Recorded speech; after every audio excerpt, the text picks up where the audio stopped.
What a surprise. Alright.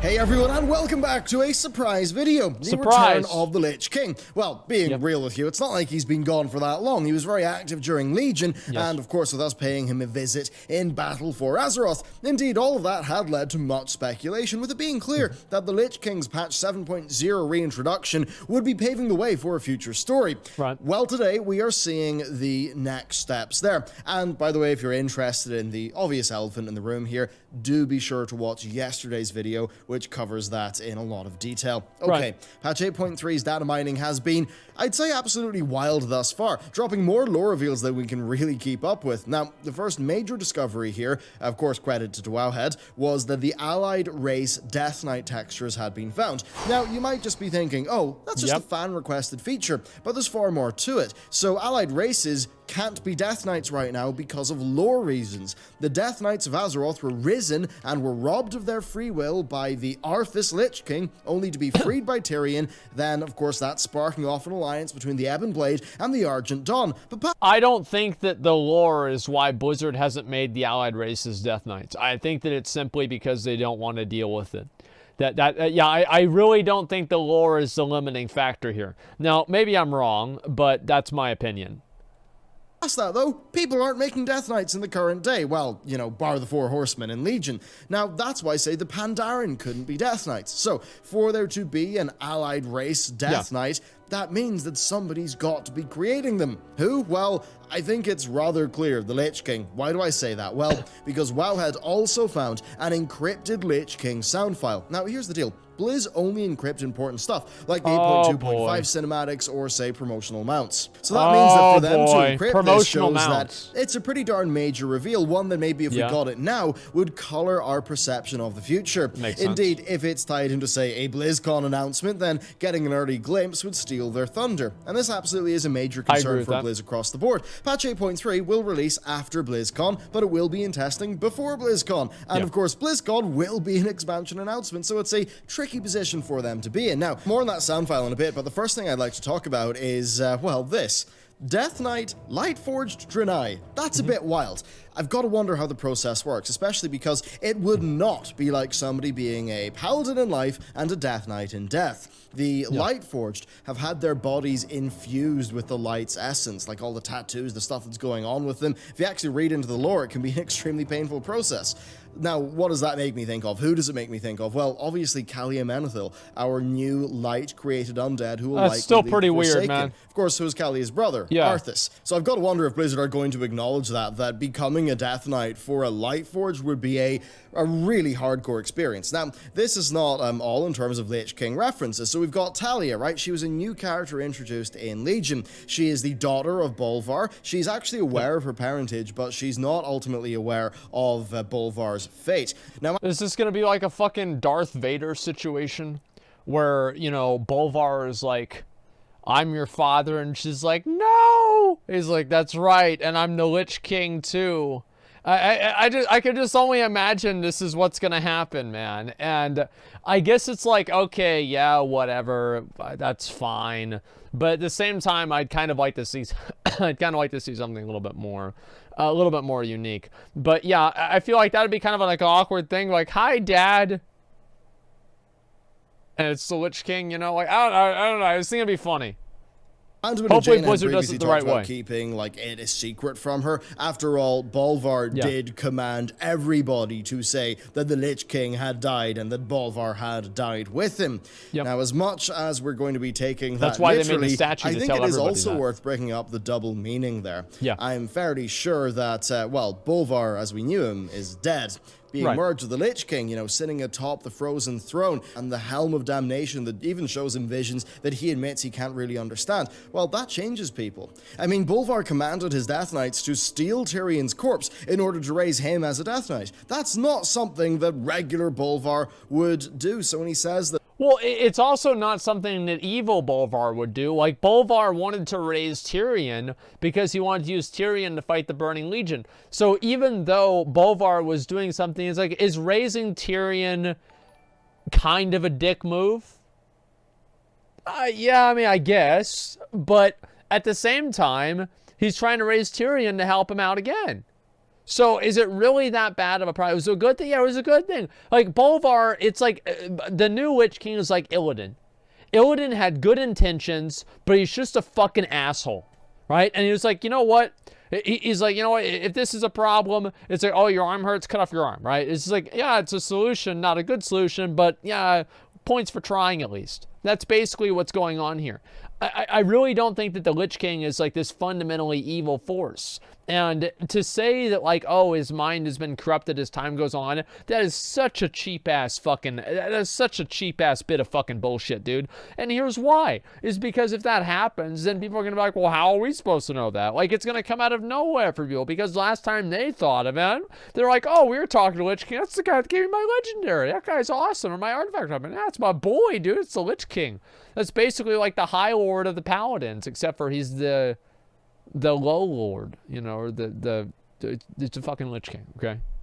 Bolvar Fordragon died with him, well, I think there's a good degree of truth there. Now, going back to 8.3, at a point after the conclusion of the Ny'alotha events, Jaina and Anduin are talking about the future and their desire to bring justice to Sylvanas. However, Anduin notices a messenger from Kulturas, and he proceeds to ask Jaina about it. So, Jaina reveals there was a letter from a certain eager cadet asking to see Stormwind and learn more of her father. So, it's obviously Talia.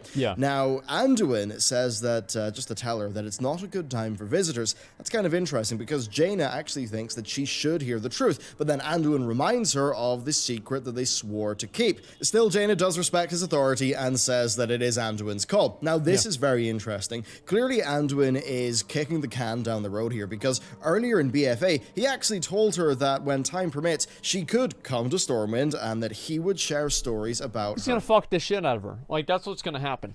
Like, everybody knows it. It's obvious.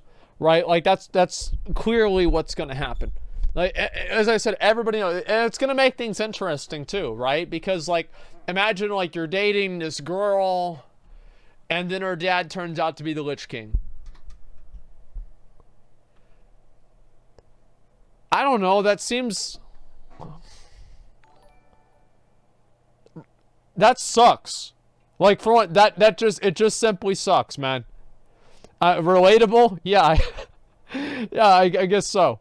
Father. Hell, I mean, this would be much to the chagrin of the Randuin campaigners, but a lot of people have been speculating about the two of them becoming a thing, and that would be in line with, well, patch 8.3, which seems to be a patch where, everyone's getting some. I'd say who, but I do like to keep these patch lore videos very confined to the title topic, so that somebody, say, doesn't click on a Lich King video, only to have maybe the end of Ny'alotha be spoiled. So, anyway, we've got this talk of Bolvar and Talia. We've got allied race Death Knights. We've got encrypted voice files.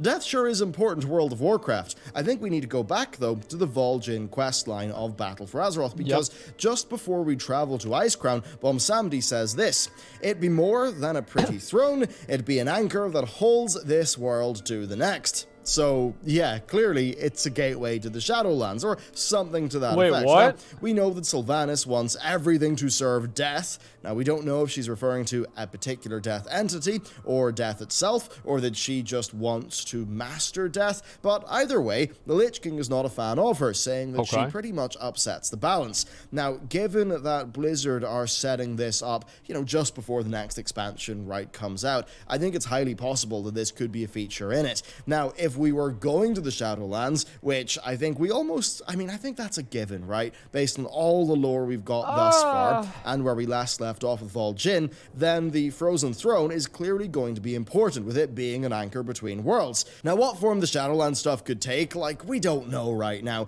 Could it be an expansion? Yeah. Could it just be a B-plot? Okay. If they do a Lich King expansion, Blizzard, I don't care how you get us there. I don't care if it's like, you know what? Arthas came back. Like, how? I don't know. A surprise. And he killed Bolvar and he's Lich King again. We've got to do it all over again. I'm like, all right, fine. All right, you know what, Blizzard? Let's do it again. Let's have another Wrath of the Lich King, too. It's like, who gives a fuck? Like, I want to have another Scourge expansion, and I don't care if they make a little bit of a contrived bullshit lore explanation to make it happen. I want to have more armor with more skulls on it. That's my goal. And if they have to add in some bullshit, the only thing, I don't want Sylvanas to be the Lich King, okay, or the Lich Queen, whatever. Like, I think it's going to be stupid. It's going to be something everybody's predicted. I don't think that's going to happen, because also Bolvar, like, Bolvar's fucking God. Like, I mean, he's like the Lich King. Like, I'm sorry, but Sylvanas, as powerful as she is, you're not going to beat the Lich King. You know why? Because he's the Lich King. It seems ridiculous to me. But besides that, I would be okay with it, as long as that doesn't happen. Yeah, that's also possible. Either way, though, we need to talk about the character of the Lich King. Yeah. Now, I already mentioned the Tyrion situation from the Legion campaign, but there is more, because in patch 7.2, he sends the Death Lord off in search of something powerful. Yeah. And this leads you to the Ruby Oh, Sanctum, yeah. where the Lich King says that you can either kill the dragons there or spare them. What the And if you kill the fuck? dragons, he says that you are empty inside, just like he is.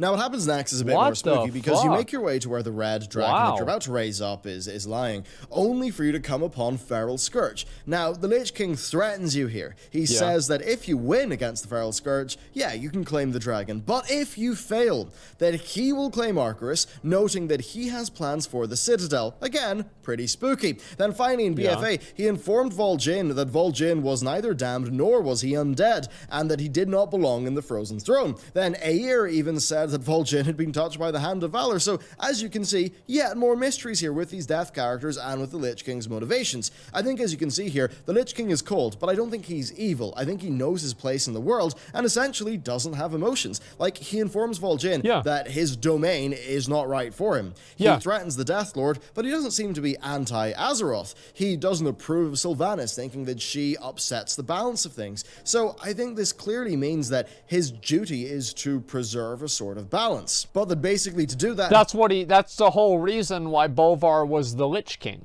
Is because you have to have the Lich King to control the Scourge so they don't just go fucking apeshit. And so that's what makes sense. That was the entire purpose that Bolvar had of becoming the Lich King in the beginning. So this whole thing makes complete sense. Now, how do I feel about the Lich King being a neutral evil? I don't know about that, man. Like, I feel like the Lich King's a bad guy. Like, I feel like he's a bad guy because he's the Lich King. Maybe this is just me, you know, like, holding on to things from back in the day or whatever. But, yeah, I feel like the Lich King's kind of like the bad guy. He's going to be pragmatic and emotionless. Like, you'd think the Death Lord would be important to him, but no, he was like, well, if you die, I'm just going to take Arcturus, and I've got plans for it. Yeah. Now, there could be one thing that could change him, though, and that's Talia.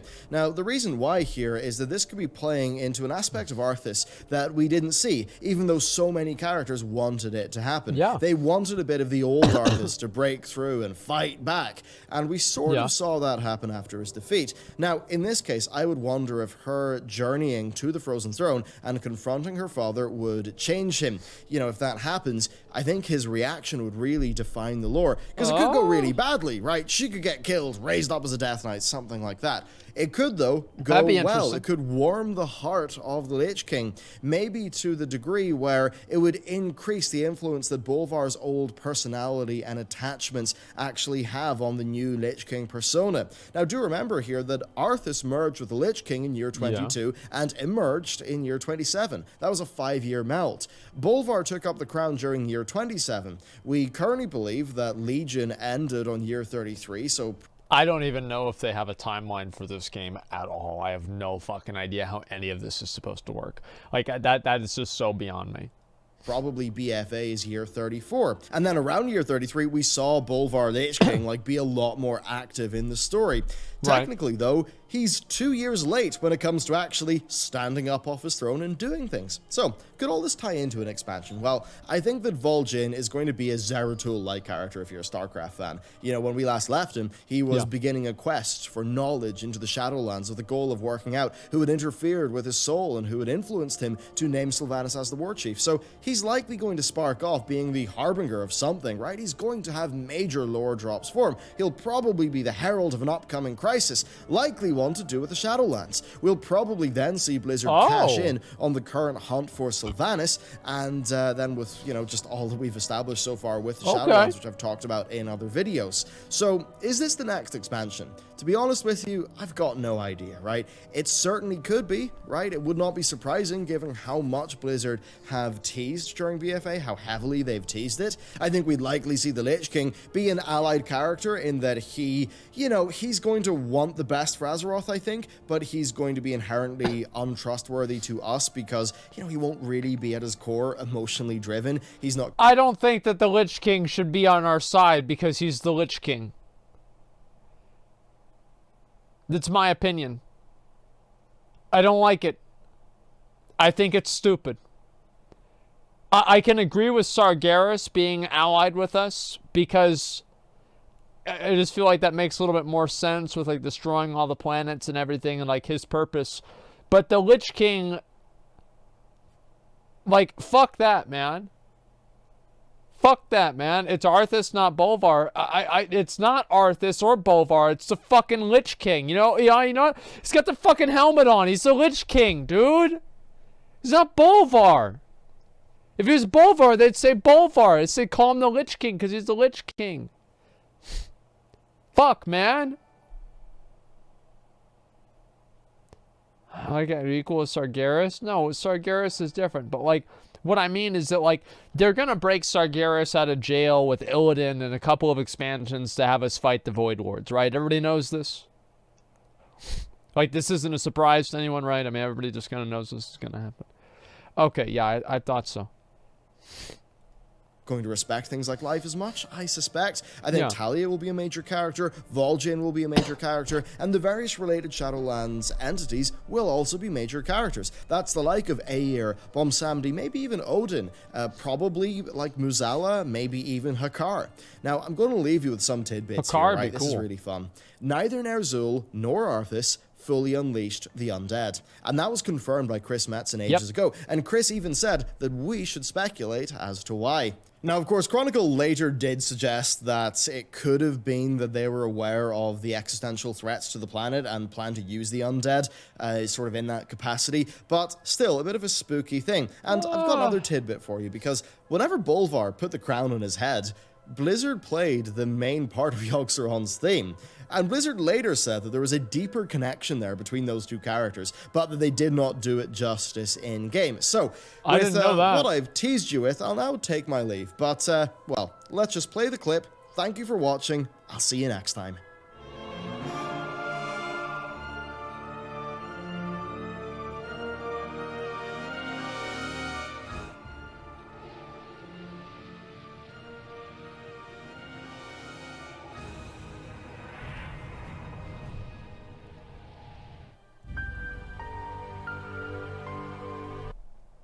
Okay.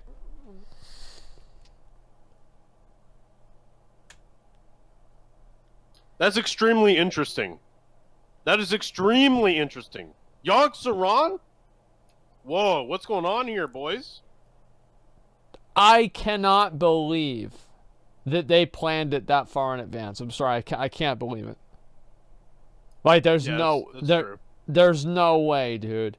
There's no There's no fucking way. What if they did? I mean, they do call their studio or whatever they do when they come up with this shit. Remember, they call it their dojo. And they don't allow outside influences in their dojo. No negativity. It could very well have happened.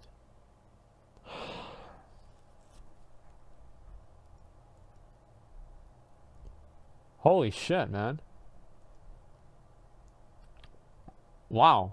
The more the more the expansion is death themed, the better. I absolutely love it. I hope we get necromancers and so many bony and wrath themed armor sets and weapons, because that shit is the best. Yo, true, dude. Big true. Very linked in Yogg-Saron and Yogg. Actual Icecrown Citadel was literally built out of Yogg-Saron's blood, Serenite. I guess that does make sense too. Wow. Okay. I need my comment and I want it now. Okay, that's great. I feel sorry for the guy who dates Talia 4 Dragon, Lich King. Yeah, that's about right. Fuck, man. So are we getting a Lich King expansion? The last thing that Chris Metzen worked on was the planning for the intro to BFA. They do plan many years in the future. Yeah, but like, I don't know, man. Like, that's like the Lich King. What the fuck?